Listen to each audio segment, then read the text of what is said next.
Momento. César Miguel Rondón, en Conexión Radio. La voz que cuenta la historia mientras ocurre.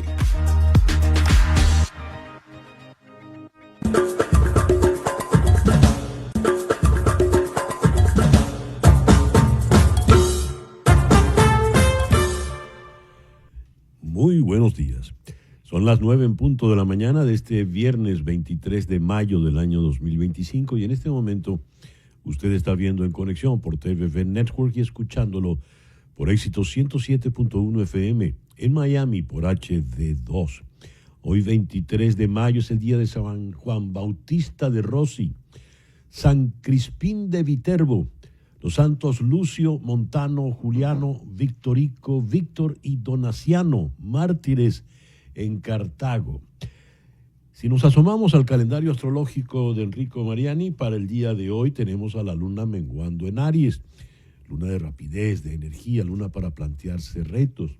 Y esa luna va a estar ahí arriba hasta mañana sábado, cuando a la 1:38 de la tarde entrará menguante en Tauro, que es todo lo contrario de la luna de Aries. La de Aries es de rapidez y de energía. La de Tauro es una luna pesada, lenta.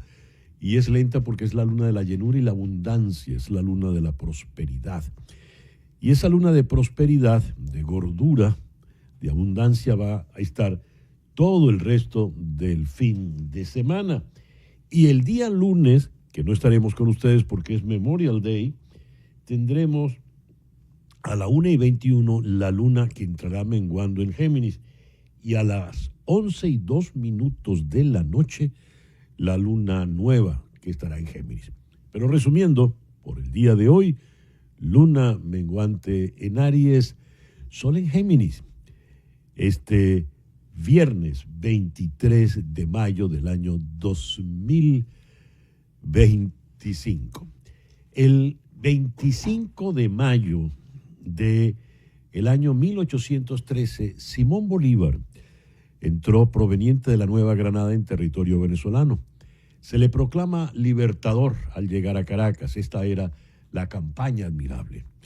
El 23 de mayo de 1949 se crea la República Federal de Alemania, la Alemania Occidental Democrática, a partir de las zonas ocupadas por el Reino Unido, Francia y los Estados Unidos. El 23 de mayo de 1958, Mao Zedong inicia el movimiento El Gran Salto Adelante en China, que resultó en la muerte de entre 23 y 55 millones de ciudadanos chinos debido al hambre y los trabajos forzados. El 23 de mayo del 2016, Barack Obama en Hanoi anuncia el levantamiento del embargo militar a Vietnam, la antigua nación enemiga de los Estados Unidos.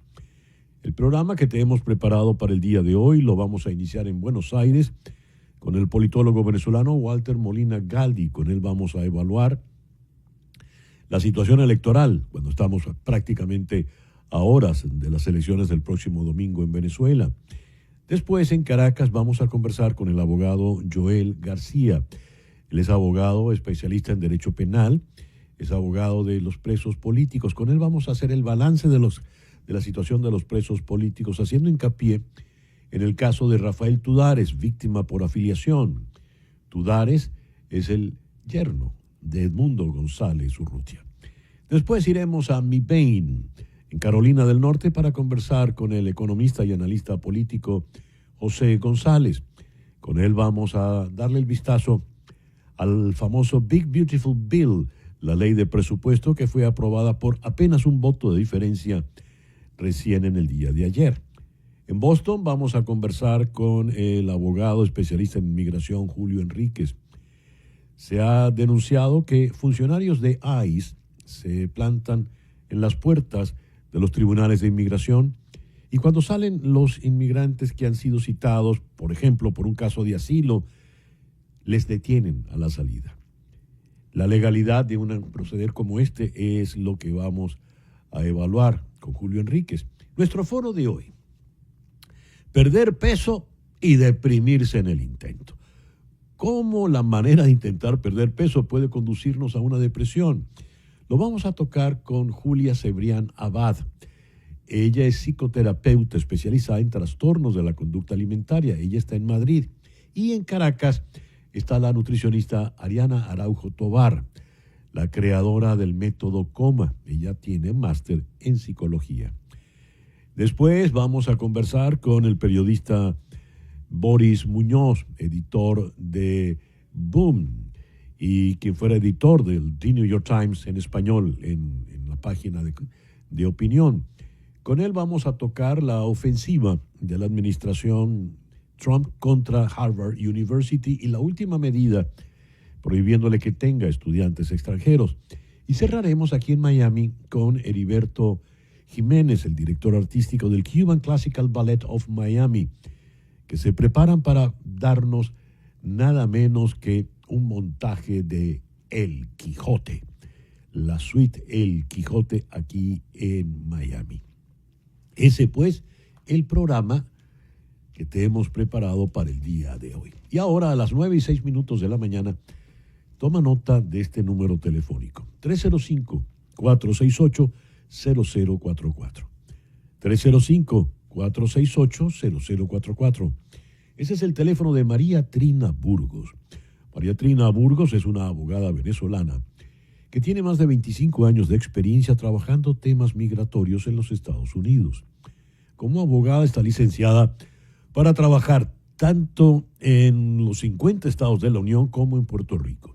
Si estás en Venezuela, llama al 212-771-3040. 212-771-3040. Esa llamada sin costo adicional para ti va a repicar aquí en las oficinas de Miami de la doctora Burgos. En estos tiempos tan delicados en materia migratoria en los Estados Unidos, especialmente para los venezolanos, es bueno que tengas una abogada venezolana especializada en asuntos migratorios. Yo te recomiendo a María Trina Burgos. Te repito su número aquí en Miami, 305-468-0044. 305-468-0044. Y a las 9:07 de la mañana, vamos entonces con las noticias más importantes del día de hoy. Lo siguiente lo leo en Axios. Los intríngulis del acuerdo entre los republicanos para lograr los votos en el Congreso ayer para el Big Beautiful Bill del presidente Donald Trump saltan a la vista allí un detalle. Cito a Mark Caputo de Axios. Ante la revuelta de los republicanos de Miami, el presidente Trump salvó su gigantesco plan de gastos en el Congreso el miércoles en la noche al asegurar la muerte de un acuerdo petrolero con Chevron en Venezuela, al que los legisladores se oponían furiosamente, los legisladores de Miami. La decisión de Trump fue una cuestión de necesidad política y un reconocimiento a su secretario de Estado, Marco Rubio, un veterano crítico de la dictadura de Nicolás Maduro en Venezuela y de la licencia de exportación de petróleo de Chevron, que contribuye al enriquecimiento del régimen. En última instancia, confía en Marco, dijo un alto funcionario de la Casa Blanca sobre el presidente. El presidente confía en Marco. La decisión marcó un cambio abrupto en la postura del enviado especial del presidente Trump a Venezuela, el señor Richard Grenell. Como enviado especial, Grenell quiere dialogar con Maduro. Como secretario de Estado, Marco Rubio quiere hacer cumplir las políticas sobre Venezuela establecidas durante el primer mandato de Trump. La licencia estadounidense para operar en Venezuela expirará el 27 de este mes, según lo previsto. Eso lo dijo Marco Rubio en una publicación en su cuenta de X. La publicación de Rubio contradijo la afirmación del enviado especial Richard Grenell el día martes, tras reunirse con un alto funcionario venezolano, diciendo que se otorgaría una extensión de 60 días a la licencia de Chevron. La breve publicación de Rubio no mencionó las conversaciones. El presidente Trump dijo en febrero que revocaría la licencia emitida por Joe Biden hace más de 2 años. Trump acusó entonces al presidente de Venezuela, al dictador venezolano, de no avanzar en las reformas electorales y en el retorno de los migrantes. El gobierno del presidente Donald Trump revocó ayer la potestad de la Universidad de Harvard para admitir nuevos estudiantes extranjeros. La decisión, que también incorpora el riesgo de perder su estatus para quienes actualmente estudian allí con un visado especial, supone un agravamiento de los ataques del gobierno contra el prestigioso centro educativo, el más antiguo del país, al que ya la administración Trump le había congelado grandes cantidades de fondos desde el regreso del señor Trump a la Casa Blanca por negarse a cumplir Harvard con las exigencias ideológicas del presidente. La secretaria del Homeland Security, la señora Kristi Noem, envió una carta que compartió en X en la que advierte a las autoridades académicas de Harvard de la revocación con efecto inmediato del programa de intercambio de estudiantes de la universidad. Esto significa que Harvard ya no puede inscribir a alumnos extranjeros y los que estén ahora cursando sus estudios deberán cambiar de centro o perderán su estatus legal. Eso dice el comunicado que firma la señora Kristi Noem. Harvard reaccionó definiendo como ilegal la represalia. Dice el comunicado de la universidad: estamos plenamente comprometidos con mantener la capacidad de Harvard de acoger a nuestros estudiantes y académicos internacionales que provienen de más de 140 países y enriquecen a la universidad y a esta nación enormemente. Fin de la cita. El juez federal John de Boston ordenó a la administración Trump la reincorporación de más de 1.300 empleados del Departamento de Educación. Cito: el departamento debe ser capaz de llevar a cabo sus funciones y obligaciones, así como cumpliendo con otros estatutos pertinentes según lo dispuesto por el Congreso. Fin de la cita del juez de distrito. El Departamento de Educación anunció el 11 de marzo una nueva reducción de personal que ya había reducido su personal a la mitad. En la orden preliminar de ayer, el juez señaló que los recortes de personal provocaron el cierre de 7 de las 12 oficinas encargadas de hacer cumplir los derechos civiles, incluyendo la protección de los estudiantes contra la discriminación por motivos de raza y discapacidad.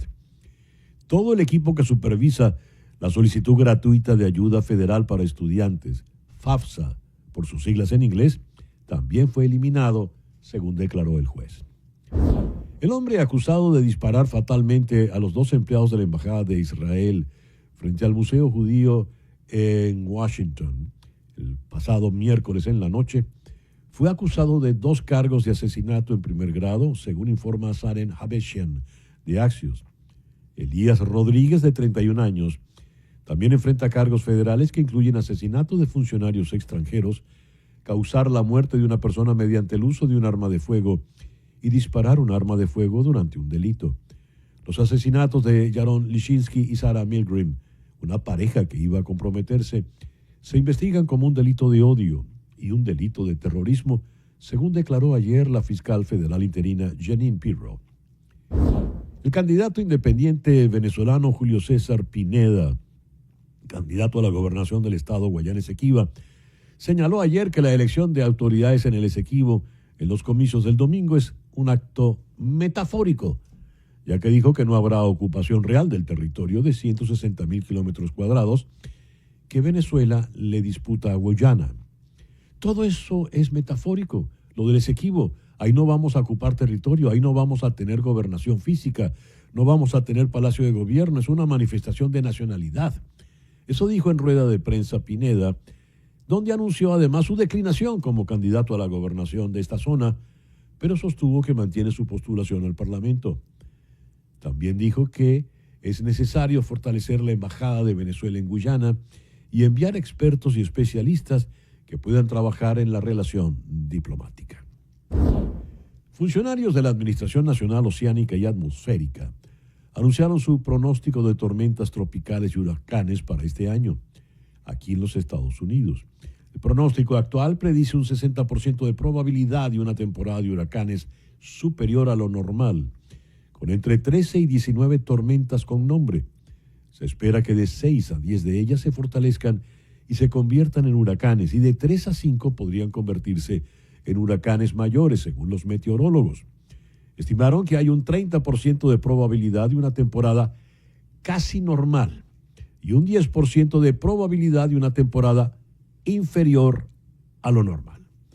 La administradora interina de la agencia NOAA, la señora Laura Graham, y el director del Servicio Meteorológico Nacional, Ken Graham, presentaron los resultados durante una conferencia de prensa ayer en el Centro de Operaciones de Emergencia de la parroquia de Jefferson en Gretna, Luisiana, a las afueras de Nueva Orleans, y eligieron ese lugar para conmemorar a las víctimas del huracán Katrina 20 años después de que esa tormenta devastara la zona en cuestión. Y ahora a las 9:15 de la mañana vamos con nuestro editorial de hoy. ¿Qué es Catch-22? Esa es una referencia en Estados Unidos. Catch-22 significa una situación imposible, porque para poderla llevar a cabo, tú necesitas hacer otra cosa. Pero no puedes hacer esa segunda cosa si no logras hacer la primera.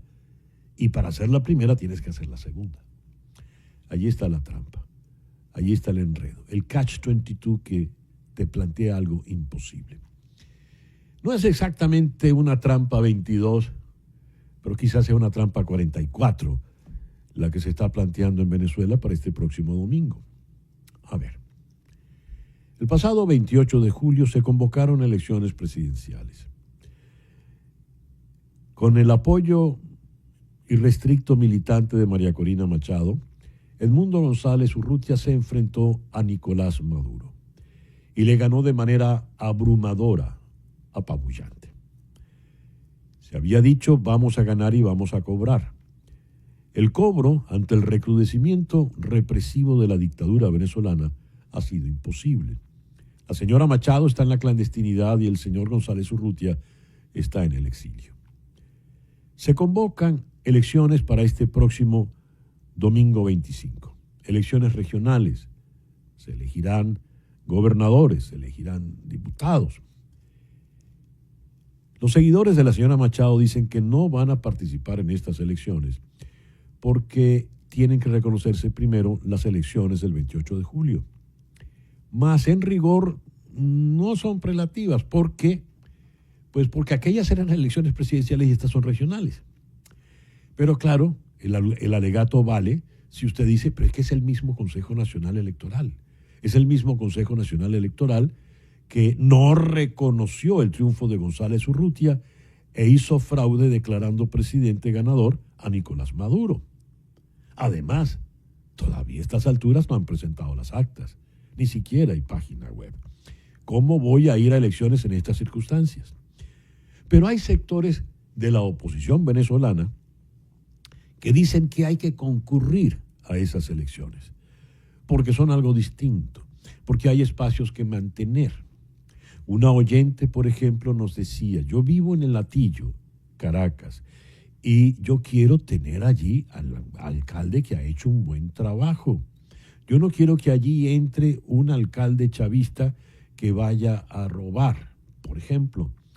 Entonces esta vecina del Latillo dice, yo voy a ir a votar porque quiero votar por mi alcalde.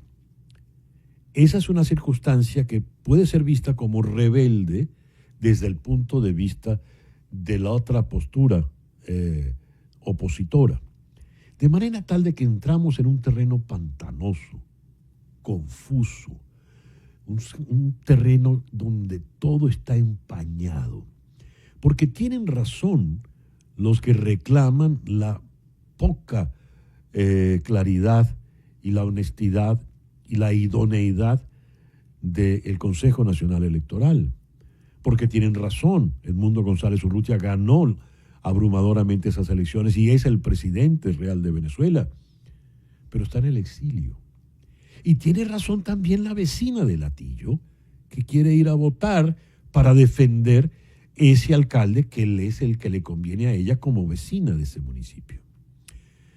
No es exactamente el Catch-22, es una trampa quizá 44, quizá peor. Pero en este contexto tenemos, por ejemplo, el caso del gobernador Pineda. No, yo no voy a lanzarme porque es que eso era metafórico.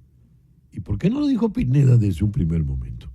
Claro, en la estrategia de la dictadura venezolana de incitar al reclamo sobre el territorio Esequibo y subiéndole cada vez más el tono belicoso a las posturas, con lo cual nos llega un tufillo a las Malvinas muy, muy peligroso.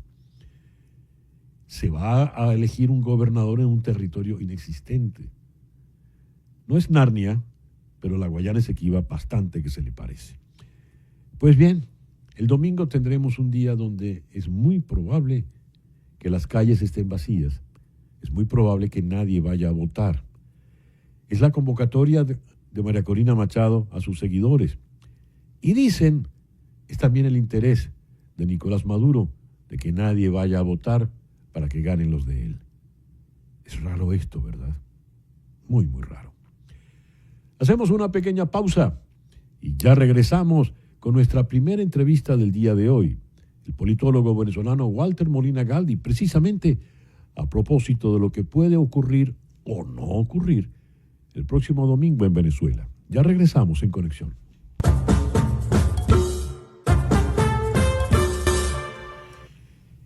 Y a las 9:24 de la mañana, hora del este, aquí en los Estados Unidos, vamos hasta Buenos Aires para nuestra primera entrevista del día de hoy con el politólogo venezolano Walter Molina Galdi. Walter, muy buenos días. Muchísimas gracias por atendernos. Buenos días, César Miguel. Gracias a ustedes por la invitación. La primera pregunta. ¿Qué esperamos ocurra el próximo domingo en Venezuela? Bueno, simple. Vamos a ver un país que va a gritar en silencio. Vamos a ver lo que significó el 28 de julio, pero esta vez demostrado de otra manera, ¿no? No en una movilización, no solo para votar, sino para defender los votos, con un objetivo que en este caso era poder demostrar al mundo que lo que se deseaba era la libertad, sino en este caso demostrando también que lo que se desea es la libertad y por lo tanto no se va a participar en una farsa que ni siquiera puede ser llamada elección. Sabemos todos que esto es una repartición de cargos que ya está claro quiénes van a entrar y quiénes no van a entrar, porque así lo decide el poder, motivo por el cual es muy ridículo realmente hablar de elecciones o de la necesidad de votar o de la necesidad de demostrar que se quiere un cambio, porque eso ya quedó demostrado. Acá no ni siquiera hay elementos para poder luego del proceso demostrar, valga la redundancia, que hubo una mayoría que quiso votar o algo por el estilo, motivo por el cual los venezolanos se van a quedar en su casa, lo cual es muy lógico, ¿no? Walter, recién antes de esta conversación hicimos el editorial de hoy y allí planteé algo parecido a lo que aquí en Estados Unidos llaman el Catch-22, que es una situación de difícil solución. A ver, el 28 de julio hubo elecciones presidenciales que ganó abrumadoramente Edmundo González Urrutia. Ahora están previstas otras elecciones que nada tienen que ver con las presidenciales, son las regionales. María Corina Machado, Edmundo González Urrutia y todos los que votaron ese día insisten en que no se puede ir a esta elección porque sería desconocer aquel resultado. El argumento tiene su inconveniente porque no son relativos, ¿verdad? No prela uno sobre el otro, en teoría. Pero hay razón en decir, pero ¿por qué el CNE, que desconoció el resultado del 28 de julio, va a reconocer el de este domingo? Pero te quiero poner un caso que me llamó mucho la atención y que lo cité en el editorial. Me escribe una vecina de Latillo. Ella votó por González Urrutia. Cree firmemente en la dirigencia de María Corina Machado. Pero ella dice, yo quiero votar por mi alcalde de Latillo porque yo no quiero que me pongan un chavista allí. Ella entonces, deduzco, iría a votar el día domingo. Me gustaría tu interpretación de ese hecho, por favor, porque el panorama no es necesariamente blanco o negro. Por favor, Walter. Me parece magnífico ese ejemplo, César Miguel. Como bien dices, casi nunca los panoramas son blanco y negro. Ahora, yo lo pongo al revés, ¿no? ¿Qué acciones hecho por esos alcaldes, los de Baruta, el Chacao, el Latillo, o el gobernador de Barinas, ¿no? Que lo vimos ayer en un video diciendo que no puede solucionar nada, que esperemos después de las elecciones, o varios otros gobernantes que dicen ser oposición, ¿qué han hecho que no tengan la aprobación del chavismo? ¿No? Que han hecho no solo en cuestiones políticas, no solo en apoyo a un cambio en el país, que claramente no es el cambio, sino incluso en su gestión, que han hecho que modifique lo que podría ser el chavismo en esos lugares. Después la lógica de esta vecina que te escribió, por supuesto que tiene validez, ¿no? Ella dirá, bueno, prefiero a este que está totalmente sometido al chavismo que a un chavista originario. Bueno, puede tener lógica y seguramente ella saldrá a votar. Pero me parece este ejemplo perfecto, porque acá se debate muchas veces de lo que pide que se haga María Corina o lo que pide que se haga X dirigente político. Y la verdad es que si María Corina hubiese llamado a los venezolanos a participar el domingo, igual hubiese habido una desmovilización enorme, porque esto es lo que, parafraseando a Giovanni Sartori, lo que tú sacas de una elección es ¿para qué me conviene? ¿Para qué me sirve? ¿Y para qué sirve realmente esta elección? Habrá un porcentaje muy pequeño que irá, bueno, en el Atillo, en Baruta, en Chacao, en algún otro municipio de algún lugar de Venezuela, que irá, prefiero este y a este. Ya eso, la gran mayoría no va a participar, porque es que todo el mundo entiende, o la gran mayoría del país entiende, que la única solución a los problemas pasa por un cambio político. El 100% de los problemas de los venezolanos pasa por el fin del chavismo, porque el 100% de los problemas son originados desde ahí. Y esta, repito, repartición de cargos, porque no es una elección, del domingo 25 de mayo no va a solucionar los problemas de los venezolanos, no va a evitar que la gente se siga yendo del país, no va a evitar que haya torturas en los centros clandestinos del chavismo, no va a evitar que la barbarie siga subiendo, que la economía esté destruida, no va a evitar nada de eso, sino el fin de la dictadura. Y por eso María Corina Machado dice que el único camino real que puede solucionar es hacer valer lo que ocurrió el 28 de julio. Ahora, los críticos a la postura de María Corina Machado le reclaman que no hay una decisión política alternativa. Es decir, no ir a votar es un llamado, pero no es una postura política. Es decir, no hay un plan de acción tras ese no ir a votar.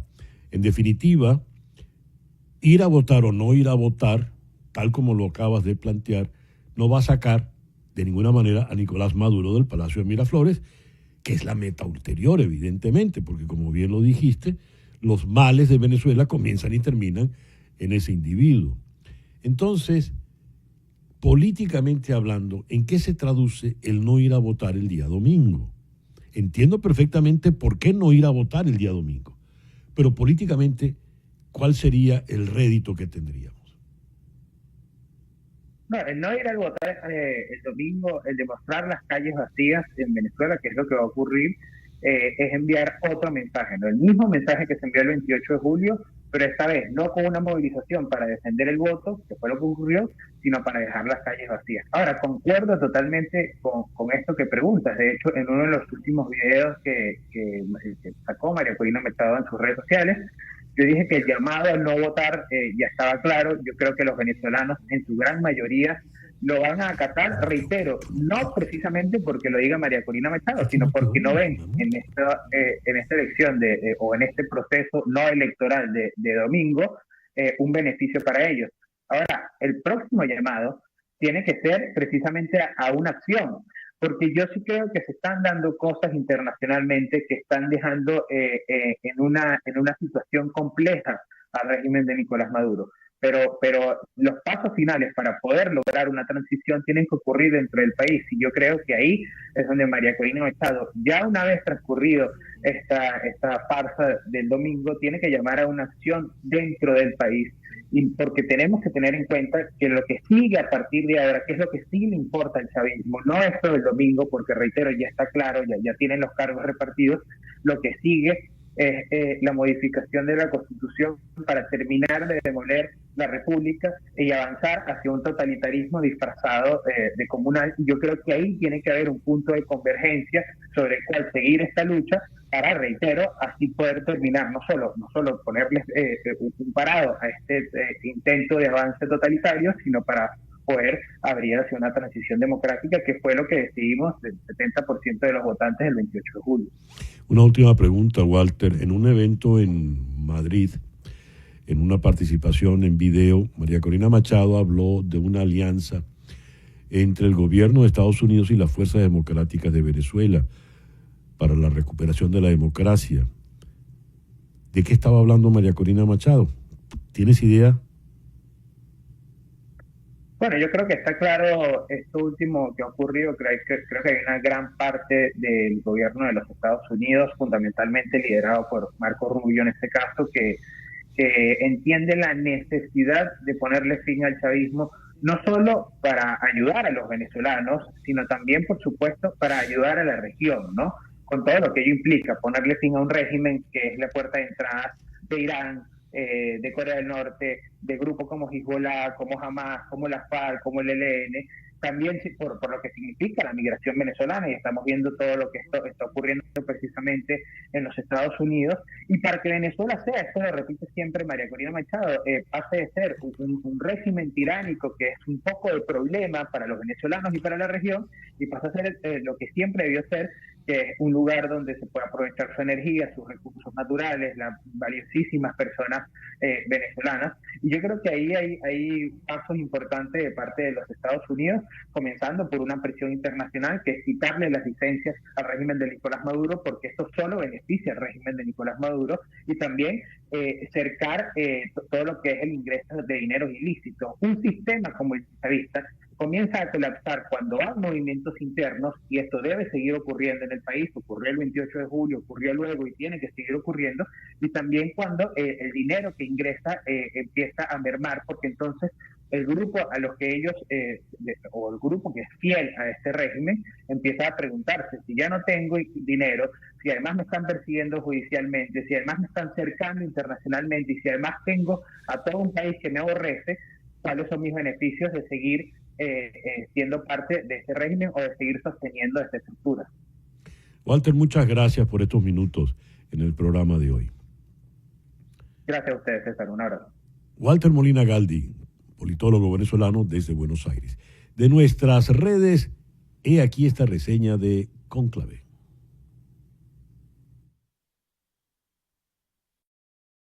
¿De qué va Cónclave? Muere el Papa en Roma y hay que convocar al cónclave de los cardenales, al colegio cardenalicio, para elegir a un nuevo Papa.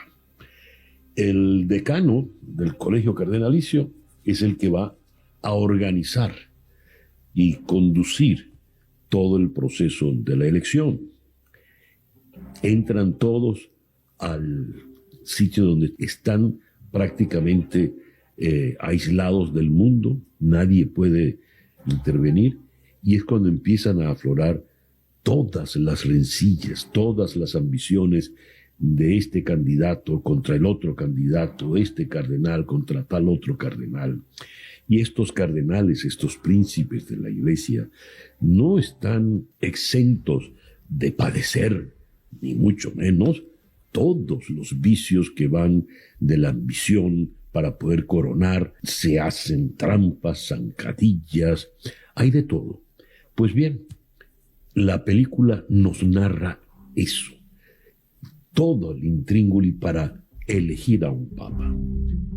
La trama nos va interesando, nos va seduciendo, nos va atrapando, hasta que llega un final insólito, un final extraordinario, el que no se podría uno imaginar de ninguna manera.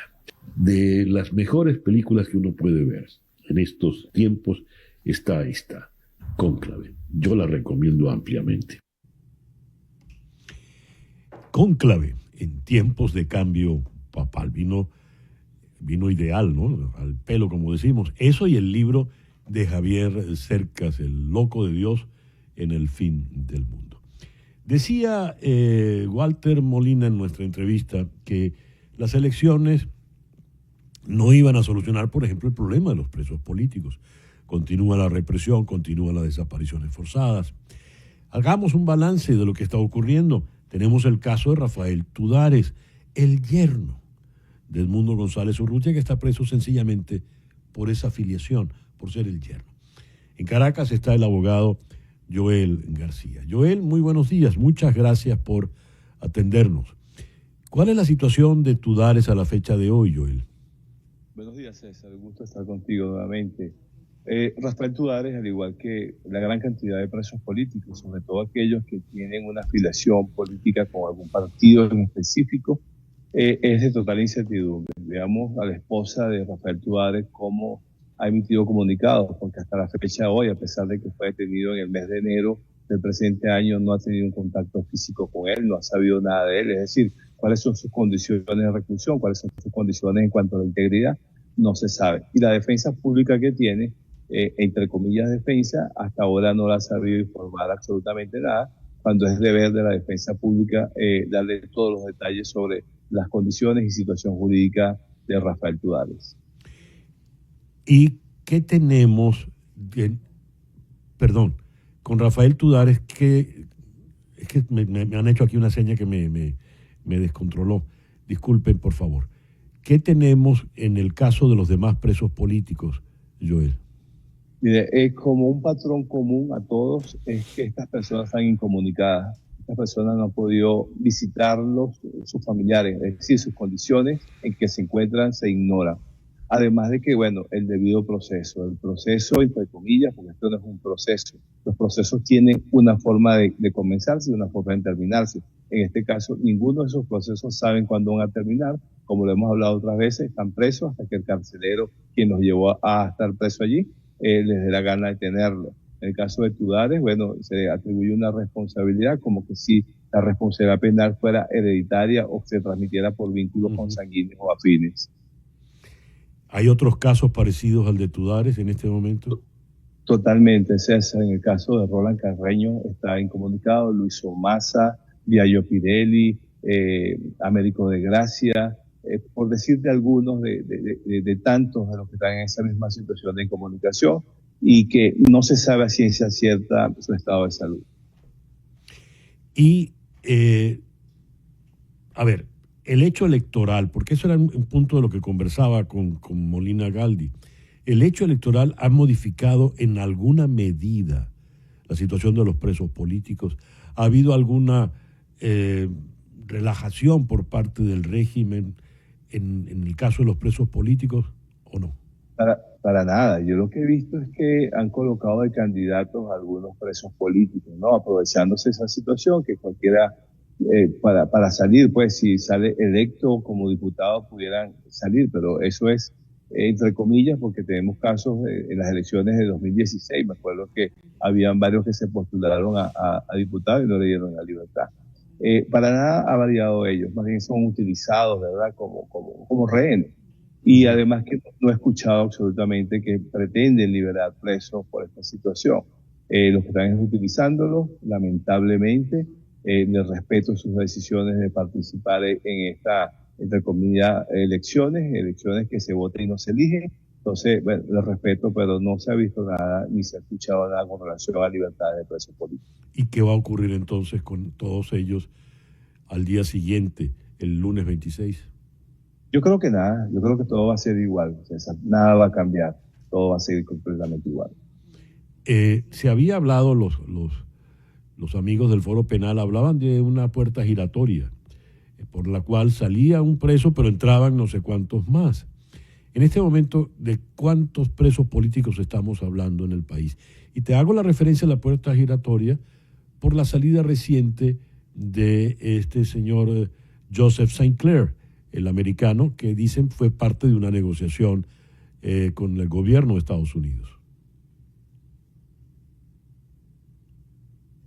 Se me congeló la imagen, el contacto con Joel García. Es lamentable, porque además quería ver, eso lo comentamos en las noticias al principio de lo que, cuando leíamos, no tenemos el contacto con Joel García. Bien, vamos entonces a una pequeña pausa y ya regresamos aquí en Conexión.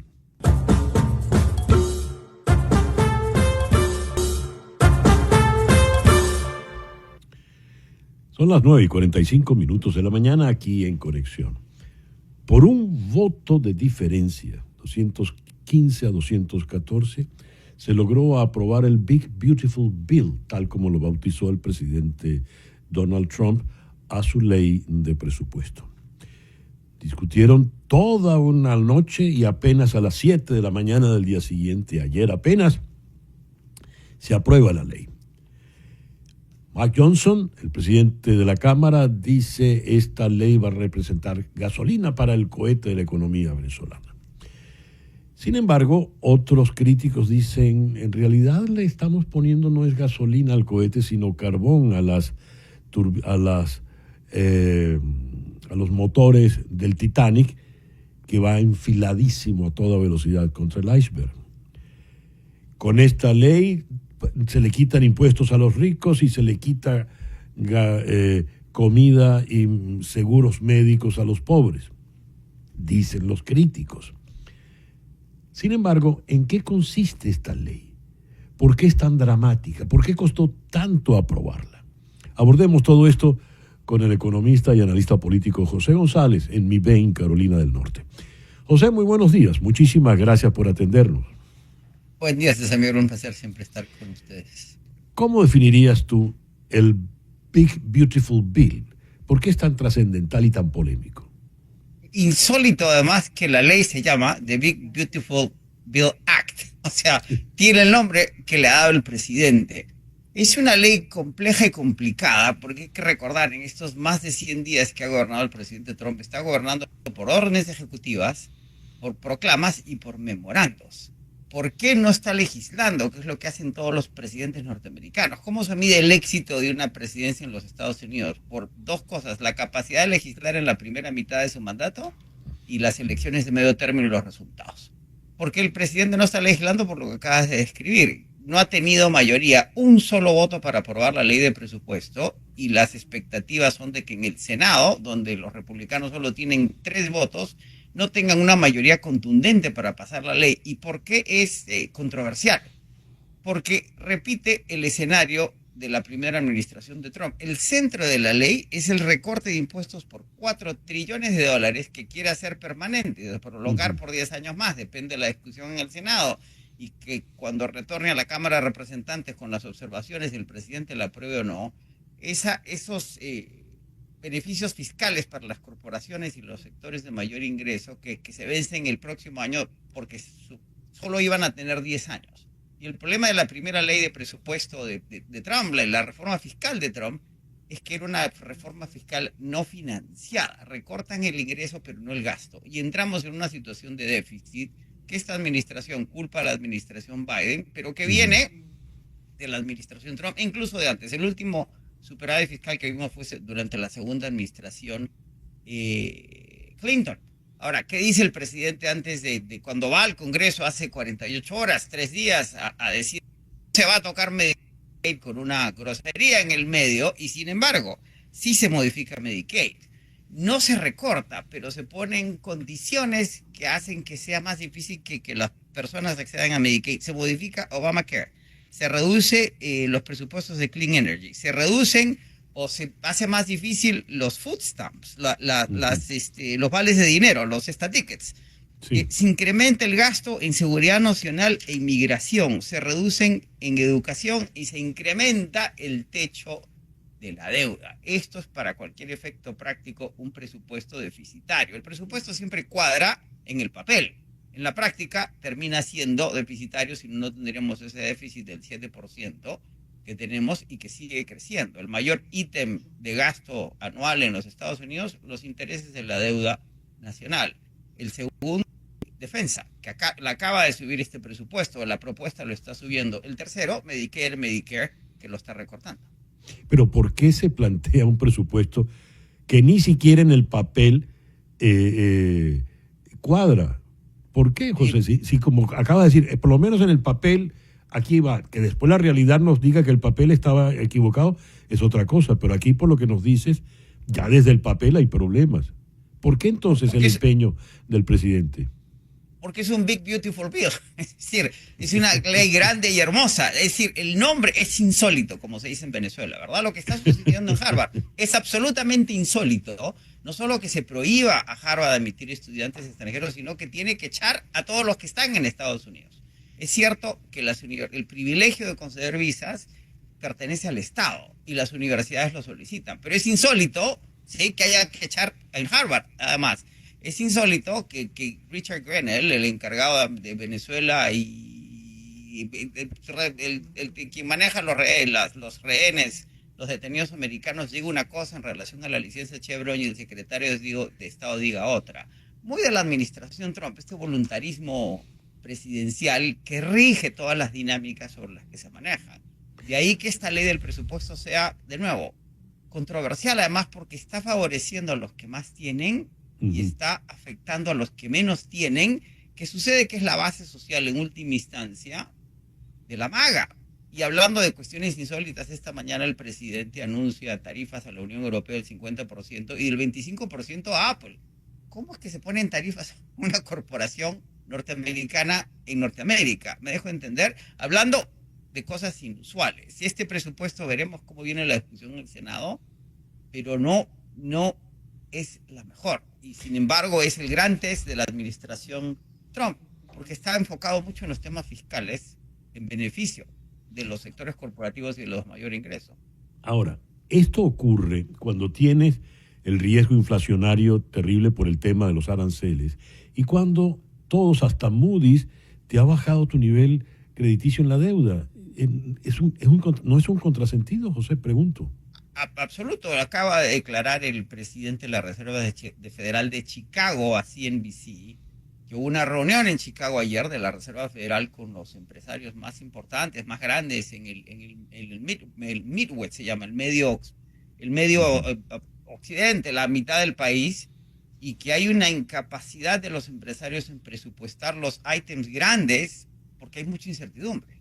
Y todo se está deteniendo y que el temor en la discusión fue el temor de la estanflación, que tengamos un retorno a la inflación con desaceleración económica, lo que va a generar que las reducciones de las tasas de interés en la Reserva Federal se sigan postergando y los mercados sigan en esta volatilidad que hemos vivido desde el 2 de abril, cuando se declaró el gran día de la liberación. El presidente, uno puede entender que siendo un multimillonario, pues quiera favorecer a sus amigos y a sus colegas y a sus partidarios, pero los multimillonarios no son los que determinan la elección a nivel de votos y está afectando a esa inmensa masa de votantes que estuvo con él en las elecciones de noviembre del año pasado. Pregunto, se ha usado la imagen del disparo en el pie, pero efectos de las elecciones de medio término, esto no es un disparo, esto es un bazucazo en el pie, José. Además se habla no sobre dispararse en el pie, sino en la rodilla, que duele mucho más, ¿sí?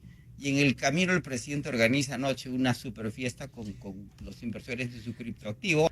Se el avión por 400 millones la Secretaría de Defensa de Qatar. Sin duda que se va a afectar la base de la MAGA. Dicen los politólogos que la mitad del liderazgo es teatro. El problema es que cuando más de la mitad es teatro, pues hay problemas, porque si él va y dice no me toquen el Medicaid, pero sí lo tocan, es teatro. Es una expresión populista de cara a su base política que va a sentir el efecto de estos recortes, si se ejecutan, relativamente rápido. Medicaid, Medicare, Food Stamps son cosas que se sienten casi de inmediato. Y una vez que lo sientan, las elecciones de medio término son en noviembre. Y ahí los demócratas, como se dice en Caracas, están esperando al presidente en la bajadita. Si recuperan mayorías, la dinámica de la segunda parte de la administración de Trump podría ser muy diferente. No menos caótica, sin embargo. Sí. Ahora, yendo al tema arancelario, lo que recién comentas, estado de la imposición del 50% a la Unión Europea. ¿Pero por qué Apple? ¿Qué ocurrió con Apple? Hay una gran presión, es lo que está sucediendo con Harvard. El presidente sin duda tiene una tendencia, una vena voluntarista, impositiva, le molesta que lo contradigan, entonces, y tiende a negociar como quiso hacerlo con China a la fuerza, para que sean del otro lado. Decía el presidente de la Reserva Federal de Chicago esta mañana lo mismo. Por allí de repente la estrategia funciona. Lo más probable es que no funcione. Si no funcionó con China, ¿por qué tendría que funcionar con la Unión Europea? ¿Por qué, como conversábamos en la última entrevista, el presidente va a Arabia Saudita y hace este show y nos queda cada vez más claro que lo que quieren los saudíes son chips de quinta, sexta generación de inteligencia artificial. La administración Biden había tratado de controlar eso para que no terminen en manos chinas, y se pelea con los aliados más importantes de los Estados Unidos, que son Canadá, México, Inglaterra, Australia, Japón, de donde viene la gran inversión en el gran desarrollo americano. Apple. Y Apple no puede producir teléfonos en los Estados Unidos, no importa cuál nivel de tarifa se le ponga. Y sin embargo, el presidente sigue creyendo, como otros presidentes. Alan García decía, nacionalízase, Hugo Chávez, exprópiese. Pues Donald Trump dice, tarífese, como que fuera la solución a todos los problemas, y sin embargo, se está convirtiendo en el principal problema. A ver, ¿qué va a ocurrir entonces? Y ya la pregunta va a lo que llamamos el ciudadano de a pie, el taxpayer. Ese ciudadano pues que ha creído militantemente en el presidente Trump, que votó por él, que estaba muy molesto con todo lo que estaba ocurriendo y asumió que en efecto el presidente Trump le iba a ayudar. ¿Qué va a ocurrir con él? ¿Cómo va a terminar su bolsillo? Jamie Dimon, el presidente de JP Morgan Chase, el banco más grande de los Estados Unidos, probablemente más grande del mundo en términos de balance, acaba de decir que los mercados están subestimando la situación. Y Jamie Dimon no es un analista, él ve el balance de su banco todos los días, en borrador, pero lo ve, y cada vez que habla está expresando, los bancos son el termómetro de la economía. Y si estamos subestimando los riesgos y la economía entra en esta inflación, pues la gente lo va a sentir en el bolsillo. El voto siempre es racional, es una decisión costo-beneficio, riesgo-retorno. ¿Quién me va a favorecer? ¿Quién me da mejores condiciones para que mi existencia siga mejorando? ¿Sí? La búsqueda de la felicidad, las condiciones para la búsqueda de la felicidad de la que habla la Constitución, la Declaración de Independencia de los Estados Unidos. La situación debería voltearse. El excepcionalismo americano no se basa en que los estadounidenses sean excepcionales, sino que en este país no han habido revoluciones ni dictaduras. El sistema se reforma, es muy complejo. Y en ese proceso, ¿acaso si el efecto en el bienestar económico, que es el centro de la vocación norteamericana, que nos une a todos los que vivimos en este país, inmigramos en este país, vivir mejor, consumir, es casi una necesidad psicológica consumir en los Estados Unidos? Cuando eso se ve afectado, pues el ciudadano promedio debería tener una reacción contraria políticamente a la administración Trump. Todo indica, de nuevo, lo está diciendo la Reserva Federal, que estamos a puertas de una estanflación. Eso no significa que la inflación regrese a ese 9%, que entremos en una recesión declarada. Significa que la economía se va a desacelerar, como ha dicho el Fondo Monetario, de ese 2.8 que crecimos el año pasado a 1.7, y que la inflación podría empezar a subir de nuevo y acercarse al 3%. En ese ajuste, la reacción tendría que ser negativa, a menos que Donald Trump siga como el flautista de Medellín, encantando a la gente, y la gente decida ignorar su realidad y le dé aún más capacidad de legislar en la elección de noviembre del próximo año. Veremos. José, muchas gracias por estos minutos en el programa de hoy. Encantado siempre. José González, economista y analista político desde Mebane, en Carolina del Norte. Bruce Springsteen ha lanzado un nuevo disco grabado en vivo el pasado 14 en Manchester, con el que inauguró su gira Land of Hope and Dreams.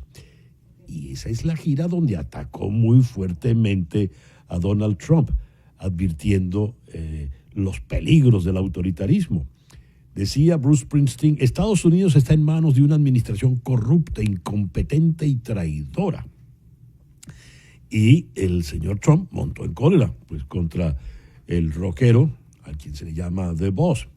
La señora Bondi, la fiscal general, dijo que no podía llamarse Boss porque nadie lo eligió como Boss. El Boss es el presidente. En realidad, la jefatura de Bruce Springsteen nada tiene que ver con ninguna circunstancia electoral. Lo cierto es que este disco recoge 4 canciones. Lo destacado esa primera noche, Land of Hope and Dream, Long Walk Home, My City of Ruins y Chimes of Freedom. De manera tal de que esperaremos para ver el disco que ya está en la calle de Bruce Springsteen. Y tenemos ya a Julio, no tenemos todavía a Julio Enrique. Hoy, 23 de mayo, estamos celebrando una efeméride curiosa. El 23 de mayo de 1895 se realizó el primer juego de béisbol en Venezuela, en un campo abierto en el Stand del Este, posiblemente el primer estadio de béisbol del país, frente a la antigua estación de tren de Quebrada Honda, entre equipos del Caracas BBC, los azules y los rojos, ganando los azules, dirigido por Amenodoro Franklin con marcador de 28 carreras a 19. Entre los jugadores se encontraban venezolanos que habían estudiado en los Estados Unidos y 3 cubanos residentes en Caracas. En mayo de 1895, los hermanos Amenodoro, Emilio, Gustavo y Augusto Franklin fundaron ese primer club de béisbol organizado, el Caracas BBC. Ahora, este detalle es maravilloso. Para el primer juego, los directivos del club enviaron una nota para ser publicada en el diario El Tiempo, invitando a presenciar, escuchen, un nuevo tipo de juego de ajedrez, el base-vale. Ahora sí, vamos a Boston para conversar con el abogado Julio Enríquez. Julio, muy buenos días. Gracias por estar con nosotros. Buenos días, César Miguel. Gracias por la invitación. Julio, el diario Miami Herald publicó una nota donde informaba el caso de 4 ciudadanos venezolanos que habían ido a un tribunal de inmigración aquí en la ciudad de Miami. Habían sido citados, entiendo, porque tenían alguna solicitud de asilo. Creo que les fue negada. No estoy al tanto de qué fue lo que estaban. Lo que sí sé, y es lo que puntualiza la noticia del diario, es que al salir, funcionarios del ICE les detienen, les apresan. ¿Eso es legal? ¿Qué es lo que está ocurriendo? Sí, infelizmente estamos viendo esto no solo en Miami, sino en múltiples ciudades a lo largo de Estados Unidos, y es una práctica que empezaron a desarrollar muy recientemente las autoridades. Y está vinculado al tema de lo que llaman la deportación expedita. La deportación expedita permite que puedan deportar de manera muy breve, sin necesidad de lidiar con un juez de inmigración y brindando una capacidad muy limitada para que la persona pueda presentar una solicitud de asilo o expresar su miedo de regresar a su país. Y lo que están haciendo, personas que están en procesos de deportación frente a un juez, es que el fiscal de parte del gobierno le dice al juez, ¿sabe qué, señor juez? Ya no queremos llevar este caso, no estamos interesados en deportar a esta persona por el medio de este proceso y queremos cerrarlo. Y el juez acuerda la moción, típicamente porque la persona no tiene un abogado que lo defienda allí y la persona no está entendiendo las consecuencias procesales de ese cierre del proceso. Y tan pronto el proceso está cerrado, la persona sale de la Corte de Inmigración y es detenido inmediatamente. Y esa detención, como ya la persona no tiene un proceso en la Corte, les permite hacer el proceso de deportación expedita. Y en cuestión de días, la persona puede estar en su país. Ahora, Julio, el señor Marco Rubio, secretario de Estado, dijo esta semana, a propósito de la decisión de la Corte Suprema sobre el TPS de los venezolanos, que los venezolanos sin TPS ahora podrían solicitar asilo. ¿No es esto un contrasentido? Pregunto. Lo que dice Marco Rubio es descubrir el agua tibia. Obviamente que los venezolanos pueden solicitar el asilo. Cualquier persona que esté dentro de los Estados Unidos tiene la posibilidad de solicitar asilo. Y por lo tanto esto no es una resolución, ni una información nueva, ni nada que no se sepa desde hace mucho tiempo, ¿no? Uh-huh. Y esta estrategia demuestra que realmente no hay una intención de que las personas tengan debido proceso, que las personas puedan expresar su necesidad de protección internacional. Y lo que están tratando es de aumentar los números de detenciones y aumentar los números de deportaciones, de la forma que sea. Así sea contra personas que tienen derecho y han procedido todo legalmente para permanecer en Estados Unidos.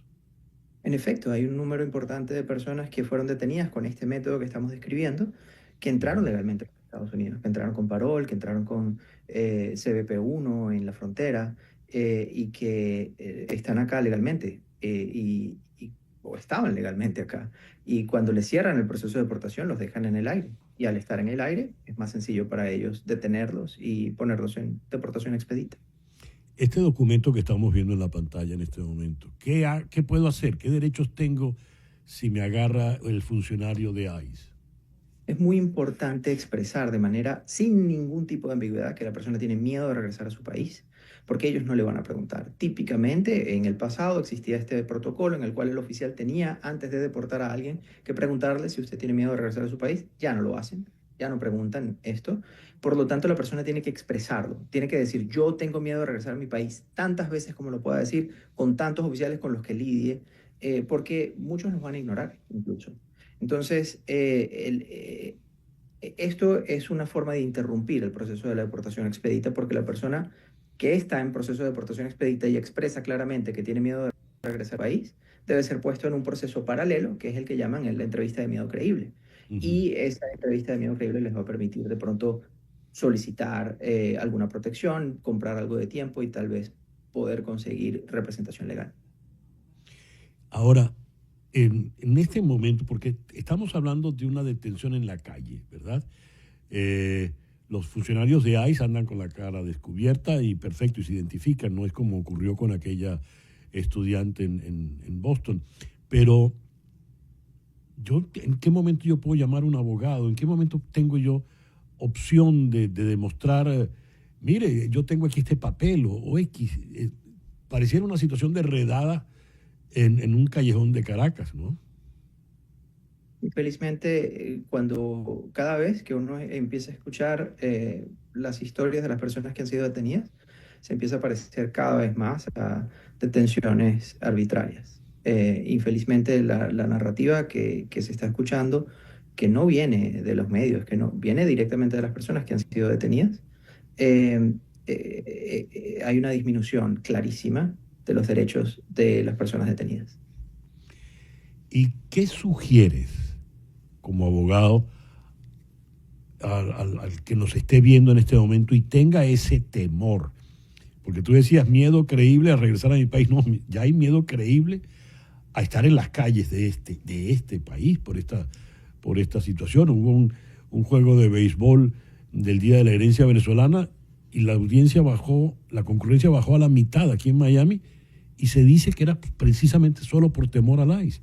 ¿Qué les dices a quienes nos están viendo y oyendo, Julio? Quien tiene la oportunidad de obtener una identificación, lo que llaman Real ID, es muy importante que la obtengan, porque esa identificación permite mostrar que hay presencia legal en los Estados Unidos. Y muchas personas todavía tienen su TPS, muchas personas tienen algún otro mecanismo que les permite estar acá legalmente. Y la obtención de este documento de identificación es vital, porque a la hora de una interacción con un oficial de inmigración, la mayoría de las veces lo que está ocurriendo es que están encontrando personas que no estaban buscándola. Simplemente es alguien que encontraron en la calle. Y cuando la persona muestra como identificación solamente un documento de Real ID, eso es una manera de saber si uno es ciudadano, si uno es residente, si uno es inmigrante, o simplemente lo único que sabe el oficial es que esa persona tiene presencia legal en los Estados Unidos. Y cuando la persona empieza a mostrar documentos de inmigración, cuando muestra su pasaporte de su país, cuando muestra la carta que le llegó aprobándole un permiso de trabajo o algo por el estilo, el oficial dice, este es un inmigrante. Y ahí cuando el oficial sabe que está lidiando con un inmigrante, lo detiene y después hace las preguntas, después de que la persona ya está detenida. Pero si lo único que muestra es el documento que dice Real ID y la interacción de la persona se limita a cordialmente, sin faltar al respeto, dar su nombre, dar su dirección e indicar que yo estoy acá, este es mi nombre y estoy legalmente acá, hace algo más complicado desde el punto de vista del funcionario de justificar una detención. No significa que es la solución, y muchas veces algunas personas incluso con esto van a ser detenidas, pero infelizmente es la situación en la que estamos y por lo tanto una de las pocas acciones que se pueden tomar para minimizar ese riesgo es obtener ese Real ID. Y estamos hablando de venezolanos mayoritariamente, ¿verdad? Pues no solamente, esto es una situación que están pasando los inmigrantes de cualquier nacionalidad en este país. Julio, muchas gracias por estos minutos en la mañana de hoy. Muchísimas gracias por la invitación. Julio Enríquez, abogado de inmigración en Boston. Una pequeña pausa y al regreso venimos con nuestro foro de hoy. Perder peso y además deprimirse en el intento.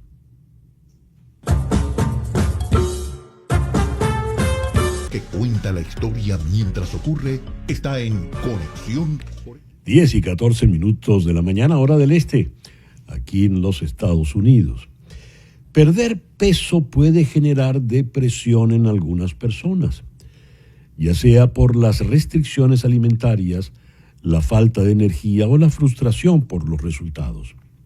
Sin embargo, la depresión también puede afectar la pérdida de peso, ya que puede influir en los hábitos alimenticios y la motivación para hacer ejercicio. Como hemos bautizado nuestro foro de hoy, perder peso y además deprimirse en el intento. Esto lo vamos a abordar con Julia Cebrián Abad.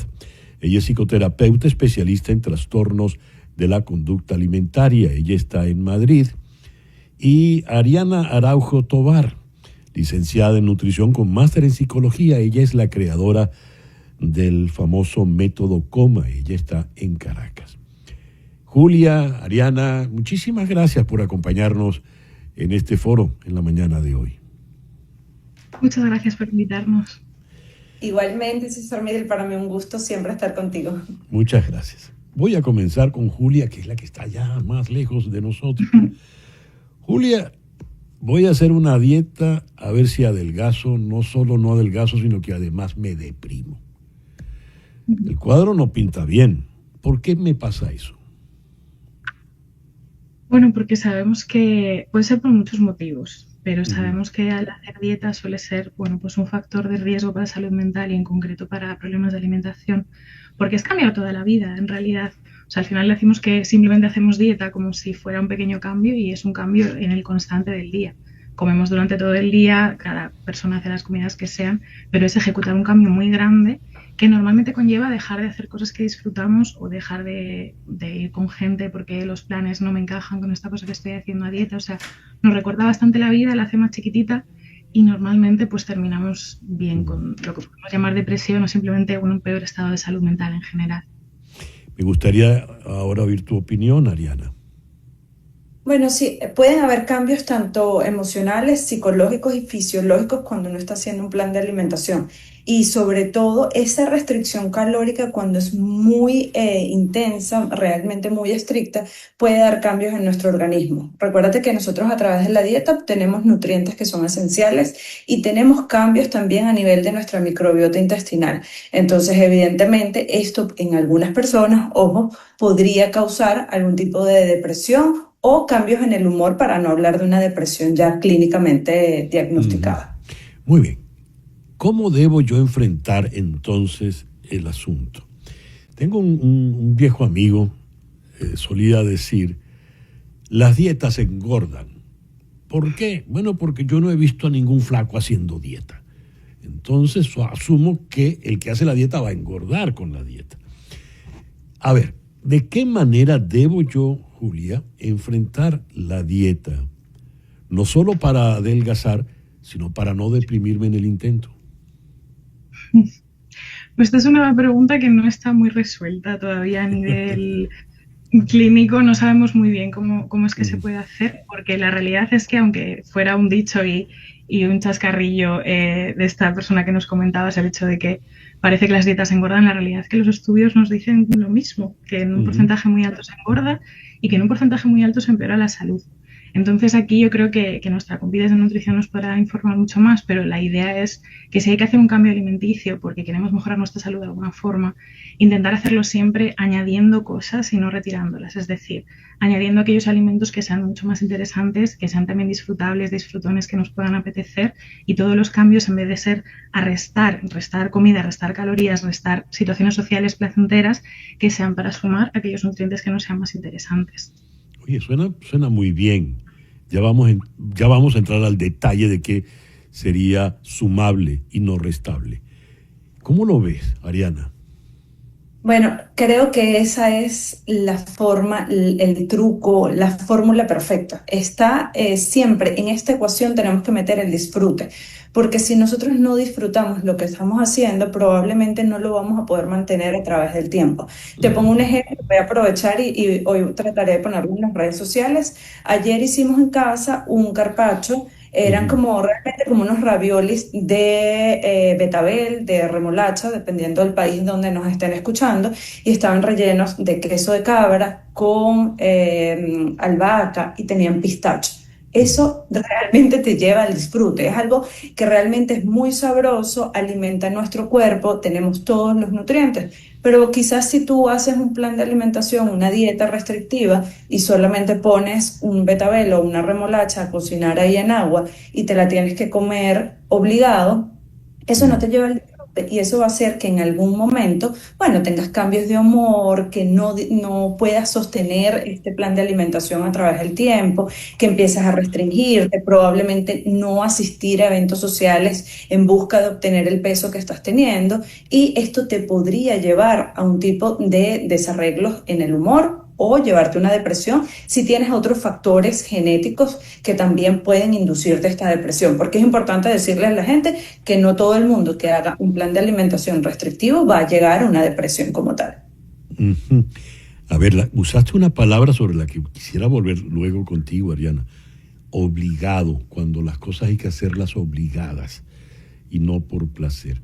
Pero había quedado pendiente contigo, Julia, de entrar en los detalles, por ejemplo, de qué debo sumar en lugar de restar, porque las dietas se entienden como eso, como una gran resta en mi vida cotidiana, en mis rutinas. No voy a restar, voy a sumar. ¿Qué debo sumar? Creo que aquí la compañera ha estado muy acertada con esto del disfrute. O sea, para mí lo que hay que hacer es sumar disfrute de la forma que sea. Entonces, si tenemos que añadir una serie de alimentos porque nos van a venir bien dentro de nuestra dieta, porque no están presentes, vamos a hacerlo de una forma disfrutona. Se me ha hecho la boca agua con esos raviolis de remolacha. Pues vamos a añadir ese. Claro, es que aquí en España es la hora de comer aún, y entonces ahí. Entonces, es añadir disfrute en las formas que podamos. O sea, si vamos a añadir un alimento nuevo que tampoco nos encanta porque quizá no estamos acostumbrados a comerlo, vamos a hacerlo de la manera más disfrutona que se pueda, combinándolo con alimentos que yo disfrute. Pues yo qué sé, si de repente las verduras es algo que me cuesta, vamos a añadirle algo que me guste mucho, pues queso, por ejemplo, una bechamel o cualquier otra cosa. Si veo que quizá en casa no se me da del todo bien cocinar, pues qué tal si probamos esos nuevos platos, saliendo con mis amigas y comiendo en cualquier restaurante ese plato que a lo mejor en casa no, pero que lo pruebo en un restaurante y está súper bueno. O sea, es un poco todo el rato añadir situaciones de disfrute y de apetencia y hacer que la comida pueda seguir siendo disfrutona, que es lo que nos suele quitar la dieta, esa parte de disfrute. Entonces, si lo llevamos al contrario, normalmente solemos tener una alimentación más nutritiva, más saludable y mucho más disfrutable. Claro. A ver, hablando de la depresión, la relación dieta y depresión, y hablando de que las dietas suelen ser restas, a lo mejor es que me estoy privando de algunos productos, algunos alimentos que a mí me gustaban mucho, me producían mucho placer. A mí me gusta mucho el chocolate, por ejemplo, y entonces de repente te dicen ya no coma más chocolate. Pero el chocolate se traduce además en una serie de beneficios. El chocolate me da ánimos cuando estoy alicaído, cansado en la tarde, y si no me como el chocolate me deprimo. ¿Cómo hago en ese caso, Ariana? Bueno, realmente si nos ponemos a evaluar cada uno de los alimentos, el chocolate como tal no es el que te da los beneficios, sino es el cacao. Y bueno, ¿qué nos gusta a nosotros? El azúcar del chocolate. Si nosotros pudiésemos hacer un pequeño cambio allí y empezar a incluir de una u otra manera alimentos que realmente te den nutrientes, que realmente te aporten al cuerpo todo lo que tú necesitas para estar bien, y no buscar de una u otra forma, como esta es una palabra que a mí no me gusta mucho, pero la utilizan bastante, que es hackear a tu organismo. Probablemente tú realmente vas a poder hacer ese plan de alimentación. Te lo voy a poner con algo que a mí me encanta, que es el tiramisú. El tiramisú tiene cacao, ¿okay? Y ese cacao te aporta flavonoides que realmente alimentan a nuestro cuerpo. oye, qué chévere que tú, en vez de estar poniendo quizás el chocolate como tal, que es la barra, la gente no hace ninguna preparación, sino que, bueno, pica un pedacito de ese chocolate y se lo come para buscar placer. ¿Qué tal si nosotros buscáramos algún tipo de recetas que tuviesen el cacao como tal y que te aportara nutrientes? Porque estos nutrientes, así como el omega 3 lo vemos en el pescado, los flavonoides lo tienes en el cacao, los carotenos que los tienes en los vegetales y en algunas frutas. ¿Qué tal si tú te enfocas más que en esas calorías que nos las pasamos hablando, en los nutrientes que realmente te dan la dieta? Si tú te enfocaras en eso, vieras que tu cuerpo realmente tuviese todo lo que necesita, y al tener todo lo que necesita vas a tener buen humor, vas a poder llegar al peso que realmente estás buscando, bueno, va a ser muy sostenible, realmente tu cuerpo va a trabajar de la forma adecuada. Yo creería que últimamente, en vez de enfocarnos en los macronutrientes, que son los carbohidratos, las proteínas, las grasas y las calorías, tenemos que enfocarnos en esos micronutrientes, en esas sustancias que no las hablamos con tanta frecuencia, que son los sulforafanos, los carotenoides, los flavonoides, muchas otras sustancias que realmente alimentan a tu cuerpo y te van a hacer que llegues a ese gran disfrute. Nosotros en Método Coma desde hace rato siempre decimos que el pilar número 1 de nuestros planes de alimentación tiene que ser el disfrute. Eso es lo único que va a hacer que tú lo puedas mantener a lo largo del tiempo y que hagas que realmente tu cuerpo se nutre, que tenga todas esas sustancias que hacen que el cuerpo funcione de la forma más adecuada. Mencioné el chocolate, bueno, me he delatado por una pasión personal por el chocolate, una debilidad personal, pero pueden haber cualquier otra cantidad de productos. En todo caso, Julia, lo fundamental a efectos de esta conversación, donde yo quisiera ayudar a nuestros oyentes y televidentes, es cómo evitar la posible depresión al momento de iniciar la dieta. Pues que evitar una depresión como algo clínico es mucho más contextual que la dieta. O sea, no podemos decir que solo la dieta vaya a ser lo que genere la depresión, sino en qué momento estoy, cómo me encuentro, por qué estoy haciendo la dieta, que eso también es importante, ¿no? ¿Para qué quiero hacer esta bajada de peso? ¿Qué me ha motivado? ¿Qué me motiva durante el proceso? O sea, va a haber tantas variables alrededor que tampoco podemos decir que sea la dieta la que vaya a ocasionar algún tipo de depresión. Pero sí es verdad que cuanto más cuidadas tengamos todas las áreas de nuestra vida, pues estemos lo más satisfechas que podamos con nuestra área social, con nuestro trabajo, con nuestra forma de vivir. O sea, cuanto más tranquilas estemos y tengamos más estabilidad, más difícil va a ser que caigamos en cualquier tipo de problema de salud mental, no en depresión, sino en todos en general. Sin perder de vista pues que la dieta sí que puede ser un factor de riesgo que va a estar ahí. Ya depende de las papeletas que traigas de casa. Cuantas más traigamos y peor tengamos la vida, más fácil va a ser que podamos padecerlo. Cuantas menos, pues más complicado. Quedé intrigado con el término que dijiste, Ariana, hackear el cuerpo. ¿Cómo es eso? Sí, a mí es un término que la verdad no me gusta utilizar mucho, está muy de moda, porque yo sí creo que si hay alguien eficiente, que es una máquina perfecta, es nuestro cuerpo.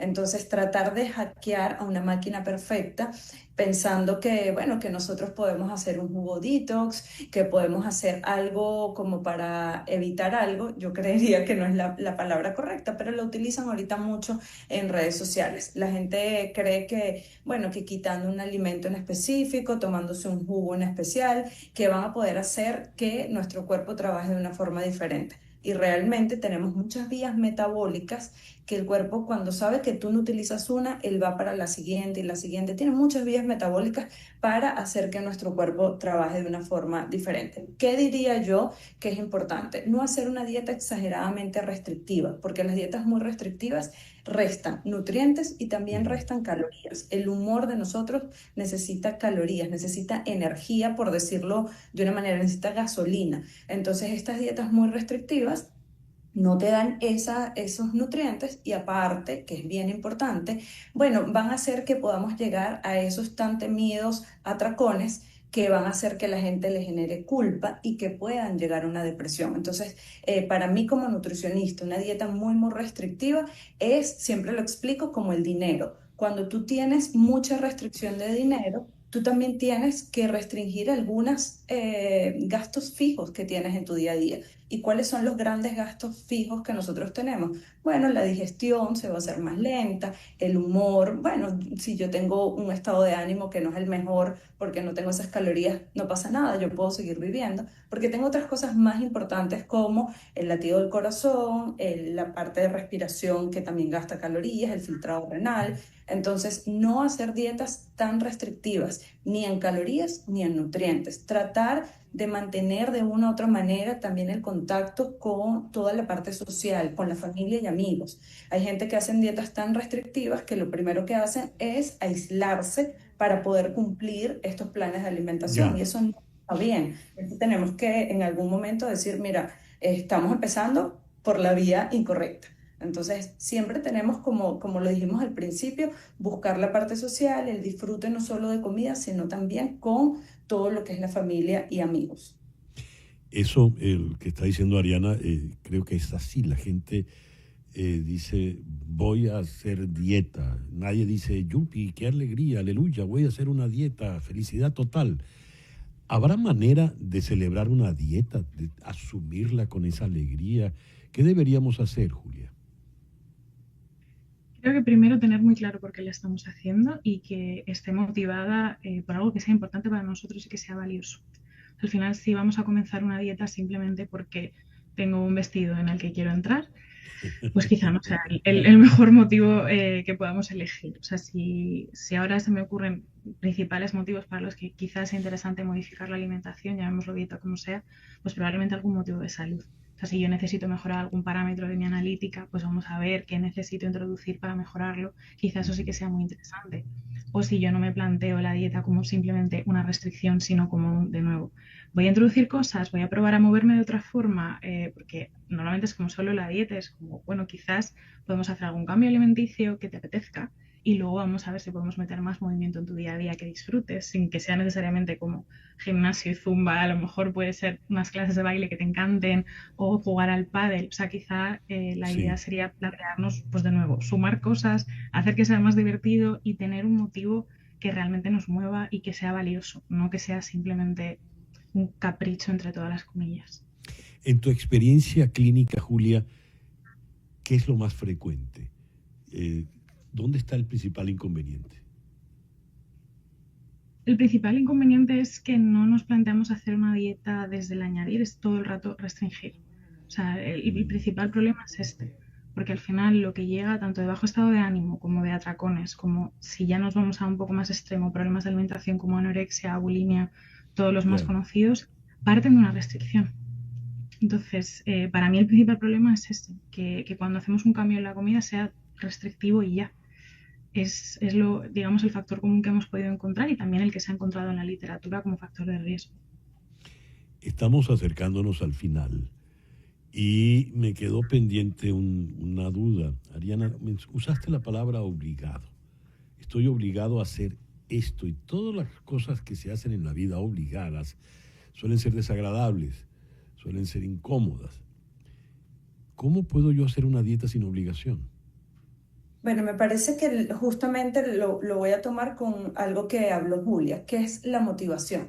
No es igual motivarme a hacer un plan de alimentación porque solamente tengo que obtener un número diferente en la balanza a que yo esté buscando mejorar mi salud, mejorar mi piel, tener más energía en las mujeres, en perimenopausia o menopausia, mejorar mi estado de ánimo, mejorar esta niebla mental. Son motivaciones diferentes que me van a llevar a yo quiero mejorar realmente lo que yo estoy consumiendo, porque sí sabemos ya que lo que estemos consumiendo va a mejorar nuestro estado de salud. Si nosotros mejoramos también la actividad física, dejamos de ser sedentarios, también vamos a mejorar nuestro estado de salud. A que, bueno, yo necesito bajar de peso obligado porque la imagen corporal que yo necesito tener es diferente. Son dos motivaciones que realmente difieren una de la otra y realmente van a tener resultados y van a hacer que tú puedas mantener el plan de alimentación a lo largo del tiempo y van a ser bien diferentes, la verdad. Y esto no tiene que ver con la depresión, pero esos tratamientos que hay ahora, semaglutide, que se inyectan y producen cambios muy, muy rápidos. ¿Qué nos puedes decir, Julia? pues que son bastante peligrosos en general para la salud física, que eso quizá nos lo comenta mejor Adriana, pero también para la psicología. Estamos hablando de intervenir en muchísimas partes del cuerpo que creemos que es como te pinchas y adelgazas, y es como no, estamos interviniendo en los mecanismos de insulina, estamos interviniendo por tanto también en la microbiota interviene también en cómo nos encontramos de ánimo, o sea, es tocar tantas cosas sin que realmente la persona pueda asumirlas o de alguna forma asimilarlas en tiempo, porque es todo muy deprisa. Solemos encontrarnos, pues al principio sobre todo de estos tratamientos, muchísimo malestar gástrico, vómitos, diarreas, o sea, todo tipo de problemas que simplemente consiguen esa bajada de peso que, vamos, bajo mi opinión, están bastante contraindicados. Es verdad que bajas de peso rápido, pero también a qué precio. La recuperación del peso una vez que se deja el tratamiento está prácticamente garantizada, y la pérdida de, pues tanto de apetito como de una buena digestión, como esa microbiota, como la pérdida de masa muscular, que el cuerpo no sabe distinguir muy bien de dónde tirar y a veces tira de donde no debe, creo que no merece la pena a este punto. Planteaste un panorama no precisamente muy entusiasmante. Muchísimas gracias, Julia, muchísimas gracias, Ariana, por habernos acompañado en este foro de hoy. Gracias.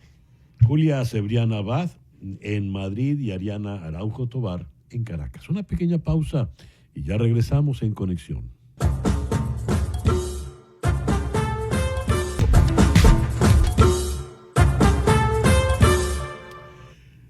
La administración de Donald Trump revocó ayer la potestad de la Universidad de Harvard para admitir nuevos estudiantes extranjeros. No solo eso, tiene que salir de los que están actualmente allí.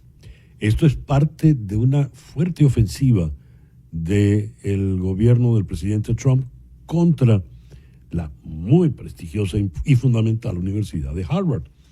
Hoy, Harvard ha respondido, presentó una demanda hoy en la mañana contra el gobierno, impugnando la abrupta revocación federal de la capacidad de la escuela para inscribir a estudiantes internacionales. En el fondo, ¿qué pasa con la Universidad de Harvard? Y cuando digo la Universidad de Harvard, es una ofensiva que ha incluido otras universidades. No se nos olvide, por ejemplo, un caso de otra muy emblemática, Columbia en Nueva York. Boris Muñoz, periodista, editor de Boom, es nuestro invitado en este momento. Boris, muy buenos días. Muchísimas gracias por atendernos. Buenos días, César Miguel. ¿Cómo estás? Yo estoy en Madrid, donde es la tarde ahora, pero es un gusto saludarlos a todos. ¿A qué obedece esta ofensiva de la administración Trump contra algunas universidades muy importantes en Estados Unidos y muy específicamente en estos días que corren, nada menos que con la Universidad de Harvard? Sí, mira, yo creo que detrás de todo esto hay dos cosas básicamente. La primera es un afán de modificar políticas internas y programas de estudios de las universidades élites en Estados Unidos, acusándolas digamos, de ser muy inclusivas y muy tolerantes con pensamiento diferente, con gente que tiene orientaciones sexuales particulares, con gente que tiene pasados o historias raciales complejas, y digamos todo lo que va contra el pensamiento único de la secta trumpiana actual, que es el pensamiento MAGA, que es un pensamiento basado en nacionalismo y con tintes racistas.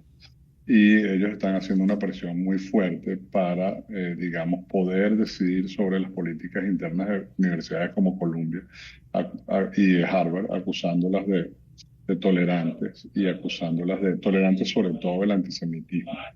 Yo creo que estas son, universidades como Harvard han respondido a esto, mientras Columbia, como tú sabes, aceptó el condicionamiento, incluso la imposición de un monitoreo externo a la universidad, cosa que va contra, para entenderlo en términos más generales, la autonomía universitaria y la primera enmienda. Derechos de libertad de expresión, derechos de libertad de empresa, incluso, que están en juego en este momento.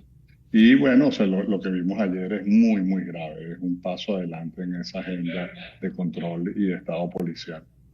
La señora Kristi Noem fue incluso drástica, que es la que lleva adelante esta medida, ¿no? Cuando ella pide incluso que los estudiantes actuales tengan que salir. ¿Por qué ese encono tan fuerte?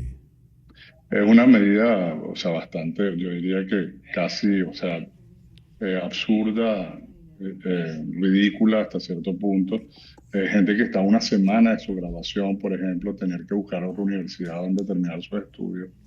Y gente que necesita renovar su visa para el próximo semestre o los próximos años, también se ve fuera de los programas. O sea, es un castigo ejemplar que envía un mensaje muy directo a todas las universidades, el sistema de universidades privadas, que les dice, mira, si ustedes no se adaptan a estas medidas que nosotros queremos imponer y nos dan carta en los programas educativos, nosotros vamos a apretar este torniquete hasta asfixiarlo, ¿no? A Harvard le han cortado $2.000 millones de fondos de investigación, los amenazaron con cortar 1.000 millones más.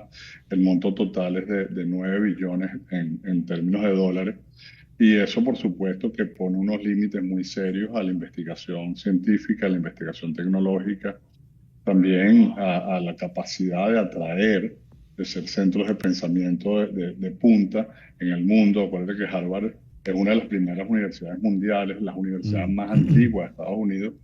Y yo lo que creo es que lo que se está imponiendo es, como lo dije antes, una forma de pensamiento único, que es súper peligrosa para la democracia y para la capacidad de Estados Unidos de generar innovación, ¿no? Es terrible, o sea, de verdad me tiene a mí asombrado.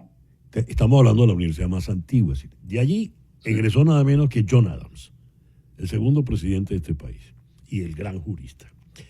De allí egresó Theodore Roosevelt, Franklin Delano Roosevelt, John Fitzgerald Kennedy, George Bush, Al Gore, Barack Obama y, por si fuera poco, los actuales magistrados de la Corte Suprema, Elena Kagan, y el presidente de la Corte, John Roberts.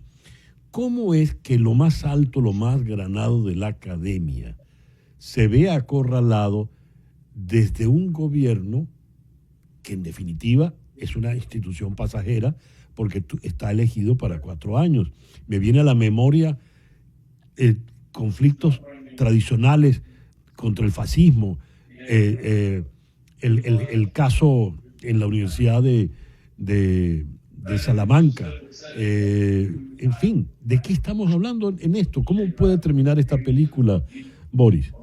Yo creo que esta película no va a terminar bien para Trump. Creo que Harvard es la universidad número 1 de Estados Unidos, no digo en el ranking de universidades, que quizás es la segunda o algo en este momento, sino es la universidad más influyente, y en eso no hay duda, por la cantidad de gente que gradúa, la cantidad de gente importante que toma decisiones en Estados Unidos y que está vinculada con Harvard de una u otra manera. Empresas tecnológicas como Google, farmacéuticas como Pfizer, empresas de máquinas gigantes como Siemens, todas tienen convenios con Harvard.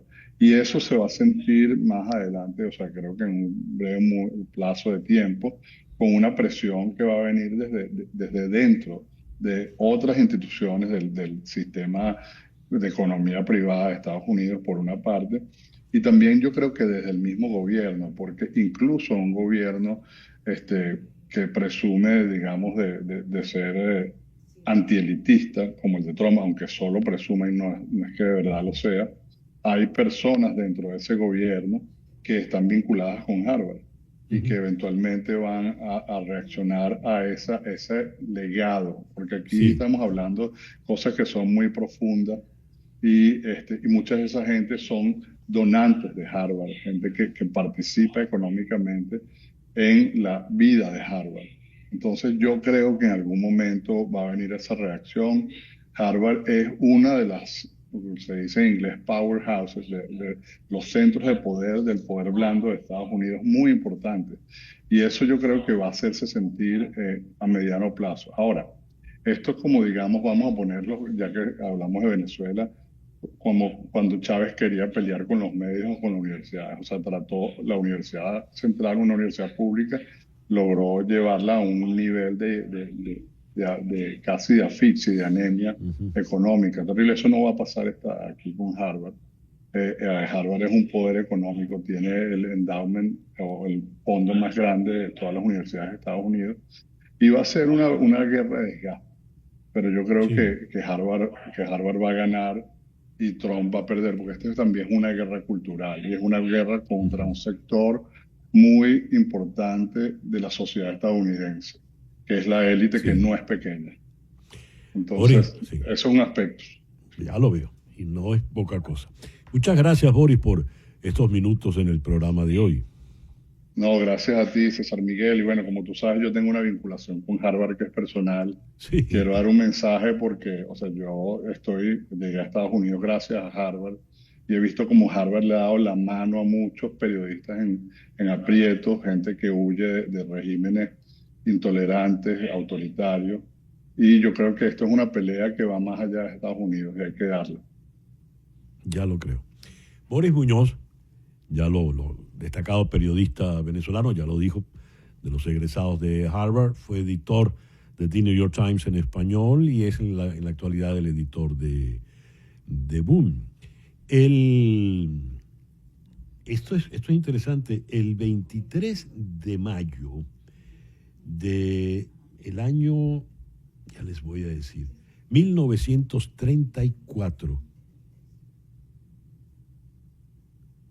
23 de mayo de 1934 fueron avaliados en una carretera en Luisiana la pareja de Bonnie Elizabeth Parker y Clyde Chestnut Barrow. Perdón, sí, estoy hablando de Bonnie and Clyde.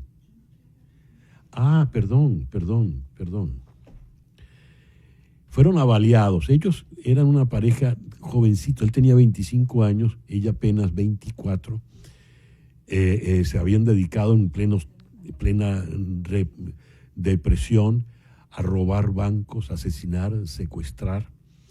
Y de ellos se creó pues toda una gran mitología. Y en 1967, Arthur Penn realiza una película que se convirtió en emblemática, Bonnie and Clyde, protagonizada por Warren Beatty, quien era a su vez el productor, y Faye Dunaway. Y esta película marcó el debut, nada menos que de Gene Hackman. Allí estaban en la plenitud. Esa película fue todo un éxito y fue toda una revolución en el cine de la vanguardia americana en aquellos años 60. Y bien, ya que hemos estado, Faye Dunaway, bellísima. Bien, y ya que hemos entrado en el terreno cultural, vamos ahora a el ballet.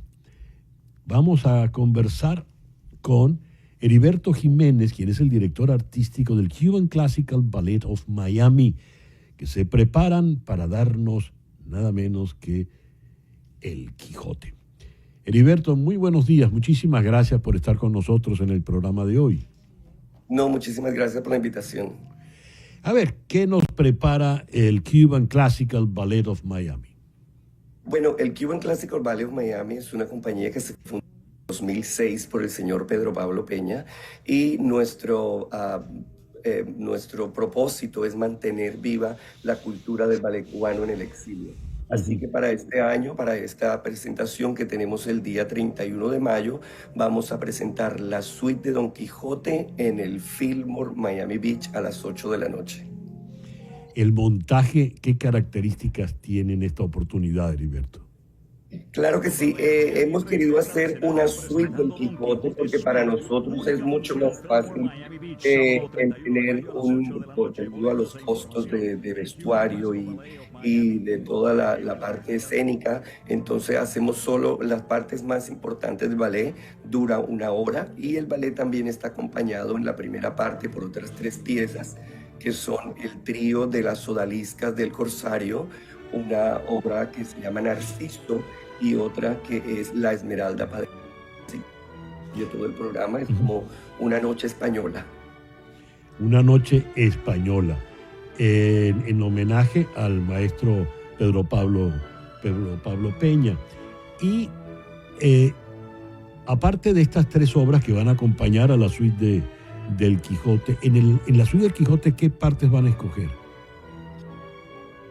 El Quijote generalmente hacemos todo el primer acto, que tiene los bailables del cuerpo de baile, tiene la introducción de los personajes principales, como son Kitri, Basilio, el torero, Mercedes y por supuesto Don Quijote.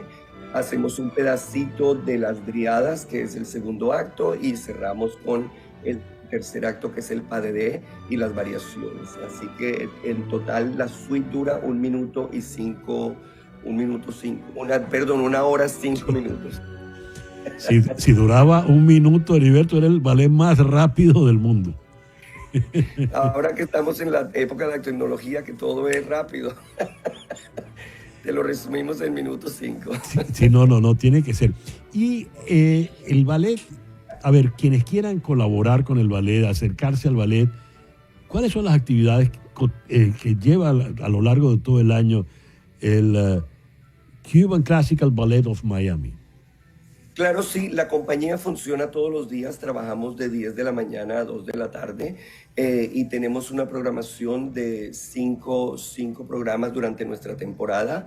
Tenemos, por ejemplo, en el mes de octubre hacemos por el mes de la hispanidad un programa, en diciembre hacemos el Cascanueces, luego en febrero hacemos otro programa, generalmente el año próximo vamos a hacer los ballets rusos de Diaghilev. Luego para marzo y abril tenemos un programa que se llama Choreographer Showcase y volvemos otra vez en mayo o junio del año próximo con la suite del Corsario. También tenemos una escuela que funciona todo el año, recibimos niños desde los 3 años en adelante y pues por supuesto es una escuela que está abierta todo el año y tratamos de enseñar la metodología cubana. ¿Cuántas personas van a estar en escena en el montaje, en la obra del próximo 31? Somos alrededor de 25 artistas en el escenario, así que la primera parte es más lenta porque es un trío, un solo y a un paso a 6, son 6 bailarines y luego Don Quijote son más de 25 bailarines en escena. ¿Y la música? La música es de León Mincus. Esta es, esta música fue escogida y seleccionada para este ballet específicamente, y lo importante es que en la suite tratamos de escoger musicalmente toda la parte más fuerte, ya que quitamos un pedazo del segundo acto que es bastante lento y también por cuestión de personal. Acuérdate, poner ballet clásico requiere un presupuesto bastante alto.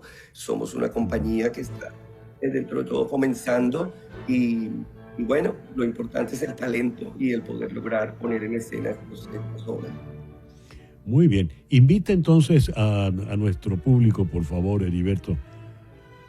Claro que sí, esperamos que todos estén presentes para ver Don Quijote Suite este próximo sábado 31 de mayo a las 8 de la noche en el Fillmore Miami Beach. Los tickets los pueden conseguir a través de nuestra página web cubanclassicalballetofmiami.org o directamente en la taquilla del teatro.